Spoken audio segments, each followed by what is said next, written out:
Welcome to Energy Vista, a podcast on energy issues where we make experts great again and contribute actively to the public debate and policymaking around commodities, the geopolitics of energy, and trade. I'm your host, Leslie Palti-Guzman. It's May 8th, 2026, and time for a new Energy Vista episode. Today, my guest is Charles Boustany, who served for the US Congress from 2005 to 2017 and represented a coastal district in Louisiana known for its agricultural production, oil and gas industry, chemical industry, manufacturing, and international trade. In the area of foreign policy, Charles had a pivotal role in positioning the US as an exporter of LNG. And we're going to discuss some of that today. Charles was also recognized for his expertise in foreign policy, international trade, energy policy, healthcare, and US China relations. Prior to Congress, Charles was a cardiovascular and thoracic surgeon in Louisiana. So that's a very interesting background. And I'm very delighted to have Charles here with us. I must add also that currently Charles is pursuing a PhD in history focused on modern Europe. And he just received a master's degree in history. So, congratulations. Hi, Charles. Well, Leslie, it's great to be with you. Thank you. And I must say that recently I was in Louisiana and I crossed a part of the state. And as I was on the highway, I noticed a big billboard with your picture. And I said, "Oh, I know Charles." And so that's how we reconnected. But we've been in touch for a couple of years now. And I think the first time we had met may have been at the National Asian Research Bureau in Washington, D.C. at some of the events. So I'm very happy to have you today on the podcast. Well, I'm really happy to join you. I do remember the first time we met. I think we were both on a panel dealing with liquefied natural gas and its relevance to energy security in Asia. So a lot has happened since then, Yeah, in many respects, and in some respects, nothing's changed. There's still crises going on in the energy world, and with regard to energy security.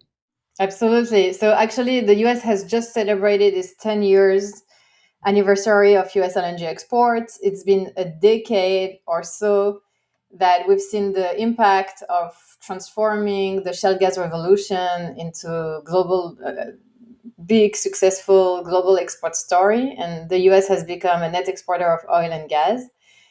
So a major transformation, and you've witnessed all of that, like because you were in the Congress starting in 2025, and the shale gas revolution, 2005, and the shale gas revolution happened around 2008, 2009, like a major transformation for the country. So as you mentioned, like we are witnessing an energy crisis. Then in some ways, the US is more isolated and more protected than any other countries maybe around the world, with China maybe. But at the same time, there are still some hiccups, right? We see higher gasoline prices, maybe risk of inflation.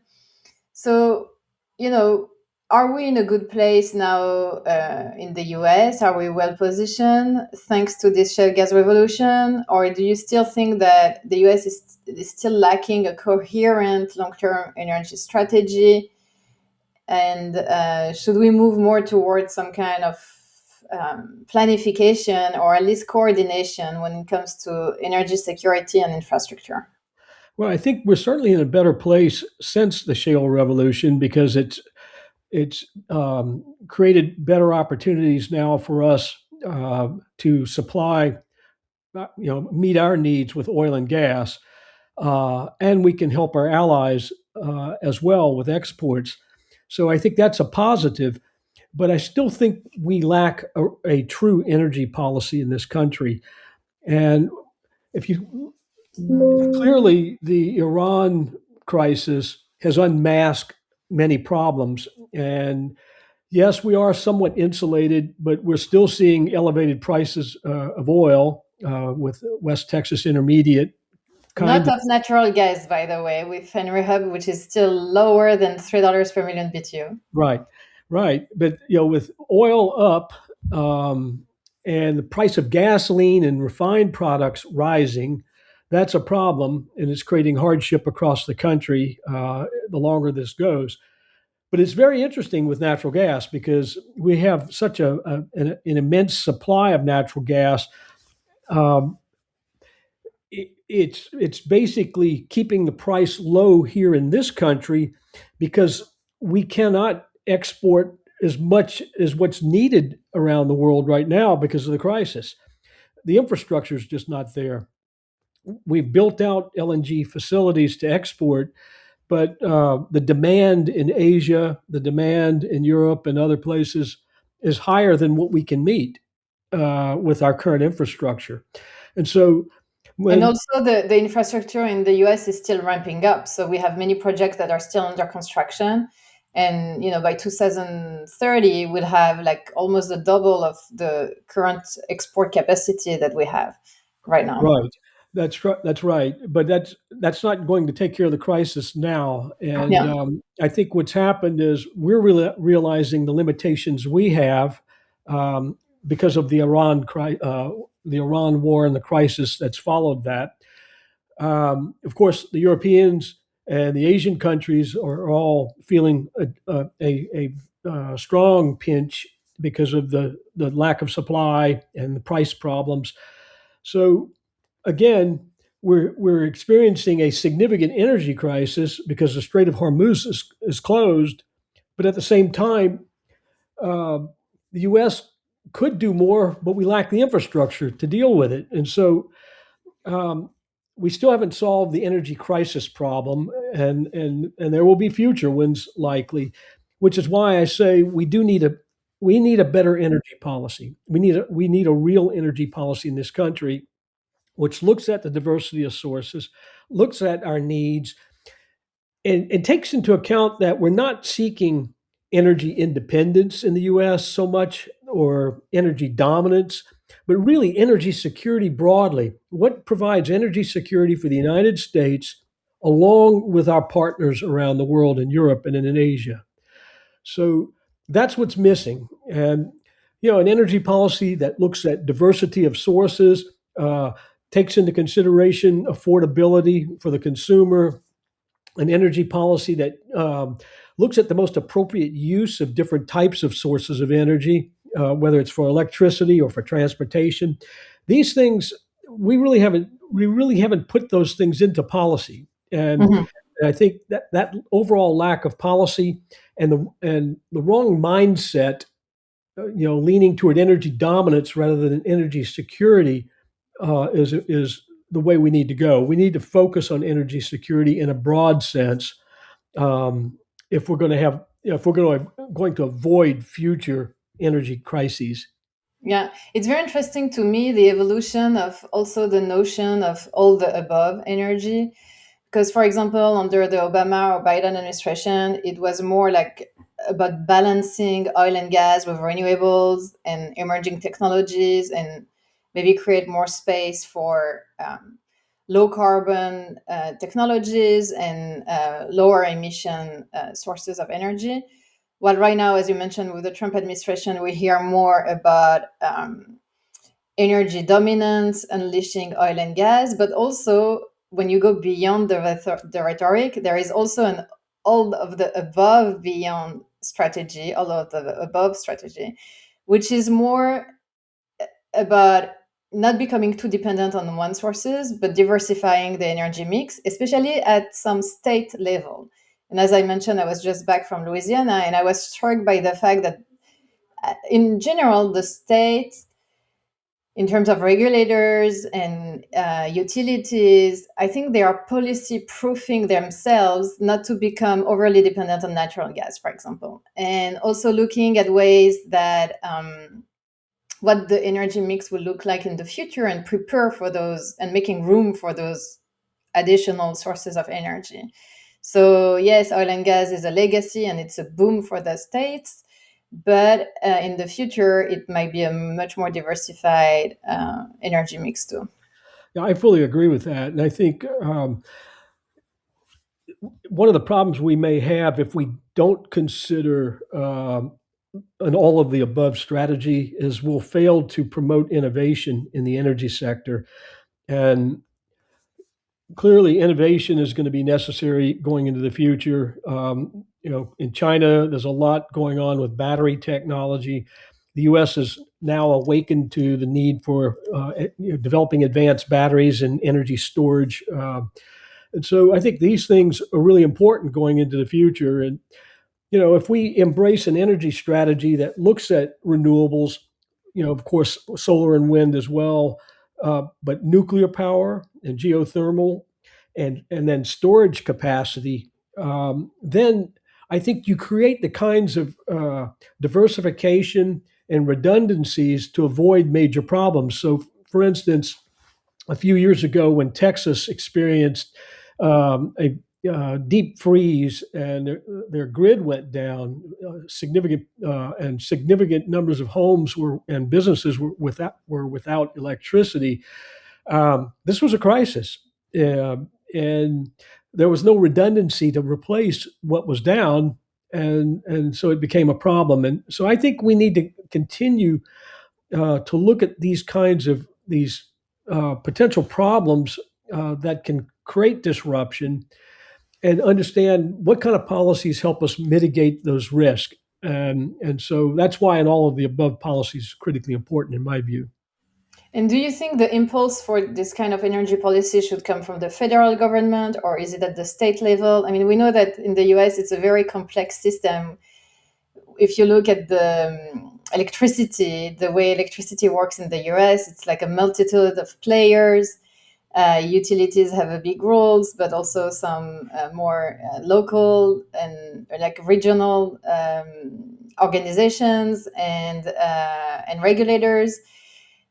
So, what do you think is the right approach, especially at a time when we see that some states are facing a surge in power demand due to the AI boom, and some are hosting increasingly more data centers, and it creates some backlash by fear of having an increased price in electricity. So, do you think that should trigger more coordination and a more top to bottom approach? The key word is coordination. I think there's room for um, regulation at the local level, state level, and then federal level as well. And then I think um, coordination between states. So you could have regional compacts with regard to electricity that could be useful as well. I saw the statistics a while back on the number of states that depend on Canada, for instance, for their electricity, and um, so I think you need a coordinated approach where policy is coordinated among local, state, federal, and maybe even some regional approaches through regional compacts that could be really useful in helping us to harden our energy infrastructure in this country going forward, especially as new types of energy come online. It's going to be also like trying to balance, all the different priorities in terms of affordability, reliability, energy security, lower emissions. Yeah, a lot of things to Right. jungle. Well, Well, and I think the other area is nuclear power and embracing nuclear power for what we can use it for, and also continuing with innovation in that area with regard to all the different issues that come up with it. So I think we shouldn't neglect nuclear power. I mean, you look at Europe right now. France, I think it's somewhere around between 70 and 80% of its electricity come from nuclear power. yeah. Germany used to have significant nuclear power sources, and they backed away from that. Now they're in a they're in a difficult situation where they're reliant upon exports Yeah. of oil and gas. And So the same happened in a way to the US too, where before the shale gas revolution, some states were doubling down on coal. right, Then there was a whole wave of coal closure because the US became washed with an abundance of natural gas. And then the Fukushima disaster happened, and some of the nuclear plants that were in the pipelines, never got built, and there was kind of a setback for nuclear powers. Now that we have this surge in electricity, again, we're into this thinking about bringing back nuclear, and there are new technologies and some research and development happening around small modular reactors, small scale reactors. So, for regulators and also for the private sectors, like nobody knows, what the next cycle will be. Like if there is a major incident, a major supply shock, demand shock, whatever is happening next. How do states and at the federal level also can you policy proof your energy policy? Right. I think a lot more thought needs to go into um, addressing all those problems. We see shortages oftentimes up in the northeast of the country because it's hard to get gas and oil up there. It has to be shipped. We don't have pipeline networks, and I understand all the issues around that. But then you end up with price discrepancies, for instance, where um, gasoline and natural gas sources of energy are much cheaper in the South than they are up in the Northeast, and the Northeast is more prone to shortages. So I think addressing those regional disparities in this country is an important part of energy policy. And again, I think it's going to require some combination of local, federal, and state coordination. And how do you make it be partisan? Because the problem is that each time we have a switch in administration, the we're going, we're flip flopping the support for certain technologies or energies, and I think it doesn't bring consistency in the long term, and it could hurt U.S. national interest actually. Well, that's very true. And, we saw a major shift between the Biden administration and this second Trump administration. And there was a lot of investment, including federal money invested as well as private sector money into renewables. And then suddenly the political environment changed, and that's created a complete shift in policy. And so a lot of money was deployed in renewables, and now it's sort of at a standstill. I think you're absolutely right. This should not be a partisan issue. Um, how do we get beyond that remains to be seen. There's no ready answer. It really comes down to leadership.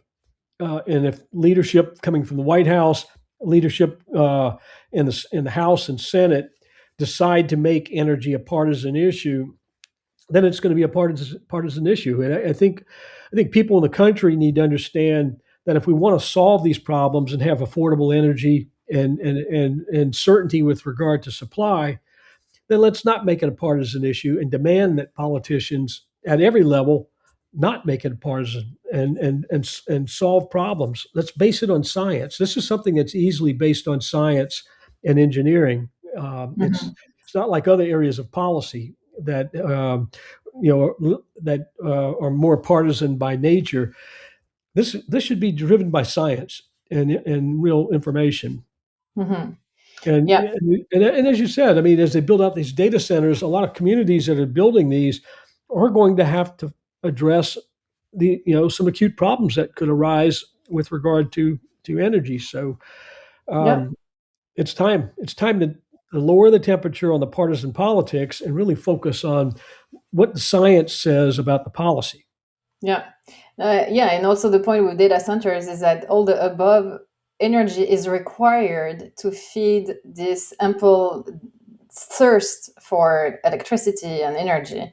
Right. So I don't think we need oil and gas, and we need all the rest, and nuclear in the future, and maybe some states will produce more geothermal, and some others will produce more solar, and so it's going to be diverse in terms of the depending on the states within the US. But ideology should be left at the door to make it a success.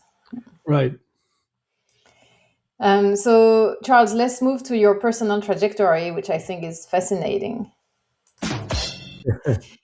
So you just restarted studies on history, and actually we're May 8th, so there is no better way, to address history, which is the Victory Day for World War II. If you were talking to my kids, they know I'm a big advocate in teaching history to kids and teaching it well. And as a parent, I worry a lot on how history is being taught these days at school. And I was wondering if you had any good advice for parents on how to guide your kids in loving history.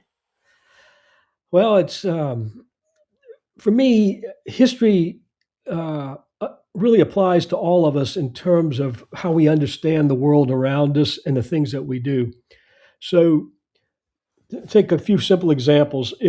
If you're going to go into business and you're going to try to put a business plan together, surely you want to look at the market conditions and the supply and the potential customers. But it's also useful to understand the history behind the business and the history of the community. It's just history is a tool that gives you knowledge that prompts you to ask the right questions about things coming up in the future. I don't know of any better guide than history for doing that kind of analysis. Um, People come up with theories, but the only way to test a theory is to test it against history and see if the theory holds. Um, but even I can say, even in my medical career, the first thing I did when I saw a patient was ask them, "Okay, you came in with these symptoms. How did this all develop?" And you start to put a story together to understand what your approach will be to testing and X-rays and things of that nature to get to a diagnosis.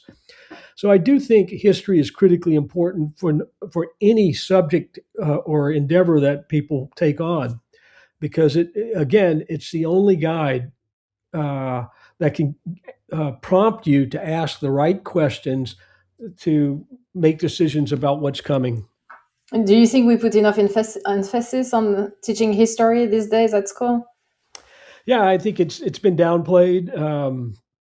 I think, and it's also lately been subject to partisan approaches, and I think that's dangerous. Yeah. I think it's important to recognize that history is about trying to uncover as many facts as possible from the sources closest to what you're studying, and to have the analysis, but not to use it for partisan purposes. I mean, if it's being used as an analytical tool, but I think and I think it's important for a country to understand its history, the good and the bad, because that's what keeps us from making mistakes, and that's what keeps us from being overly arrogant and subject to hubris. Um, and I'll take the Iran situation, for instance. The administration went into this war with Iran and ignored historical precedents. They ignored the historical precedent and basically law, the Constitution of the United States, by informing the Congress and the American people about why we were going to war and what the cost would be. Um, so, that's the kind of hubris that comes without understanding our own history. Secondly, if this administration had spent time looking at the history of Iran and the potential for the use of the Strait of Hormuz as a choke point, they would have planned ahead of time for how to deal with that. On And that point, like since I've been an expert an analyst since I started my career as an energy analyst, I think every few years, that topic of Iran threatening the Strait of Hormuz and its closure came up like every 2 or 3 years, like oh, as a right, threat. But currently, it's the first time it has been applied. Yeah. right. So history. history, again, it teaches us to ask the right questions before taking action. Mm-hmm. Yeah. But you can also, pick your angles and decide to see what you want to see when you look at history. You could decide to look at Iran and check, okay, how many wars did they won? The war with Iraq was a stalemate, and neither Iraq or Iran won. And like there are different ways to look at things, as always, but for sure, it prevents you to make mistakes, to know history and to know where you're going next. It's really important for policymakers. Yeah. And I found in my 12 years serving in office, whether dealing with the various agencies of the federal government or within the halls of Congress, there was a significant ignorance of history, and that oftentimes led to problems. Yeah. And so is it your third act? So first act was a doctor, second act a policymaker, third act a historian. How did you move from one sector to another? Yeah. Well, I've always loved history, going way back to when I was in grade school, and throughout my life I've read history. And when I retired from the Congress, I uh, I kind of doubled down on my reading of history, and the more I was reading, the more I was thinking, why not take some courses? So I took a course in history at the university and realized I really like this, and so I decided that I would like to contribute to that field, and so uh, my goal is to become a historian with a doctorate, and maybe do some teaching, and certainly research and writing, Yeah. and also apply it in work as an analyst. Terrific. That's Yeah, amazing. And you're kind of encompassing the definition of a humanist, like the Latin way, where you endorse like culture and knowledge in different disciplines. So right. congratulations. Great. Well, Charles, it was a pleasure to exchange, and I can't wait to maybe read your dissertation, your PhD dissertation soon. Excellent. Yeah, it may take me a while, but all Well, right. It we'll was be a in touch. pleasure to be with you today. Same. Bye bye. Okay.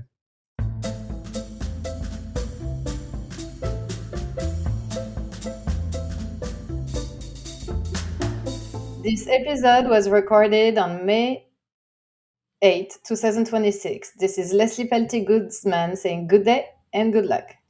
If you like what you hear, want to support Energy Vista, discuss sponsorship, or send feedback, contact me.